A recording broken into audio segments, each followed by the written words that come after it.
Every Friday at this time.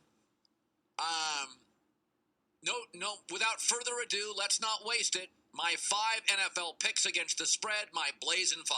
Hot day. Let's blaze it up. Hope you can take the heat. It's Colin's Blazing 5. Blazing 5 in the herd. Panthers at Jaguars. Yeah, I like to go for the really exciting games. Carolina at Jacksonville, +3. I love this game. Slow starts, strong finishes. That's Carolina every year. They don't start well. If you go back to 2011, they're 5-9 in September. They're pretty good in December. Really good. In fact, they're 15-4 in December and January. So Carolina starts slow. I know everybody loves Cam Newton, but he lost Kelvin Benjamin. And do you know through 61 NFL starts, 62, he's 30-31-1. And his quarterback rating's 85. I mean, he's good in endorsements. He's got a cannon arm. Good-looking dude. Can be really funny.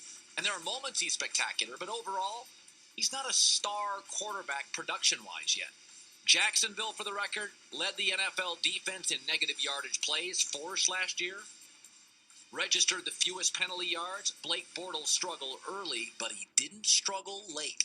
Watch your last 3 or 4 games with Blake Bortles last year, and they've got rookie receivers in Marquise Lee, Allen Hurns, and Allen Robinson that combine, those 3, for more yards than any other team's rookie receivers. I'm going to take the points. It is an upset, week 1.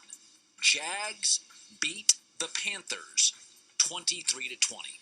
Ravens at Broncos. I don't like what I see from Denver. They're getting old, and Peyton Manning is eroding.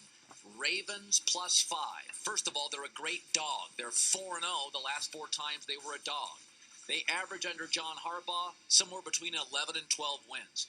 Next to New England, most consistent winners in this league. Denver, Peyton Manning's older. They lost tight end Julius Thomas. They have a new conservative coaching staff and system, and a different system. Flacco, by the way, doesn't beat himself. He not only did not lose a fumble all last year, he's gone 914 consecutive regular season touches without a fumble. Terrell Suggs and Elvis Dumervil on the edge to an increasingly immobile Peyton Manning is problematic. I'm going to take the points. I'm not sure who wins, but you're giving me Flacco, a good dog, 5 points. We'll say Baltimore wins 27-26. Packers at Bears. I don't like taking favorites in the NFL. This was too tasty. First of all, Aaron Rodgers owned Chicago. Last year, 2 dominating wins. And Jay Cutler is yesterday's garbage against the Packers. He's 1-10, 14 TDs, and 21 picks. And there have been different times with Jay Cutler's run in Chicago. I'm not sure he's liked in the locker room. Green Bay had Seattle beat in Seattle last year. This is a stacked roster. They lost the last 5 games last year, did Chicago. They've got no momentum. How many yards and carries does 29-year-old Matt Forte have for the Bears coming off a 360-touch season? And again, you've got a new coaching staff, very conservative.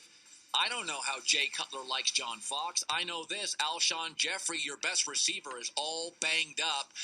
This is going to be a Green Bay team, yes, missing Jordy Nelson, but they've got a lot of targets and the best, most talented quarterback, arguably, in the league. The last 3 times they've faced Chicago, Aaron Rodgers has thrown for almost 1,300 yards. Swallow the points. Green Bay covers, wins going away, even though it's in Chicago, 34-20. Seahawks at Rams. Very interesting for Seattle. You know, we've all anointed them as the dynasty.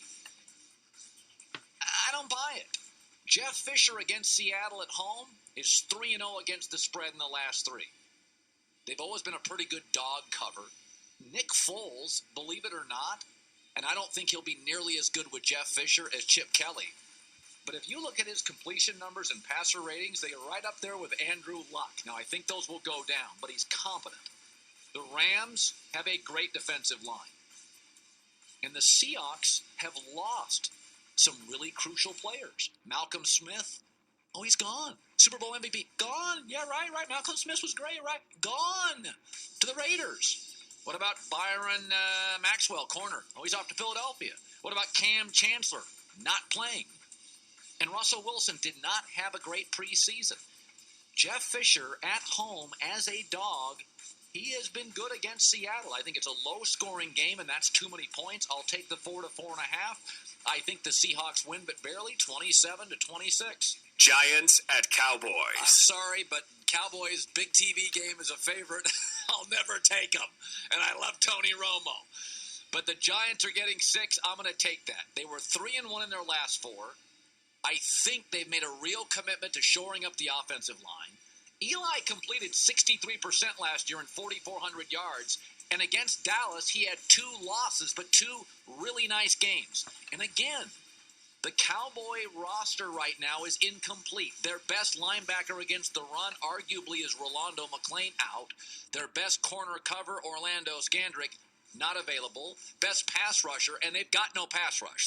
They were 28th in the NFL last year, was Dallas in sacks. Greg Hardy won't play. And they've got to figure out the touches now that DeMarco Murray is a Philadelphia Eagle. So I think New York's made a commitment up front, and I think Eli's going to have time to throw. It is a big spot. The Giants are often better as a dog than they are a favorite. I'm going to take the 6 points. I think Dallas wins narrowly, 28-26, but I'll take the 6 points all day with the New York Giants. So that's our Blazing 5.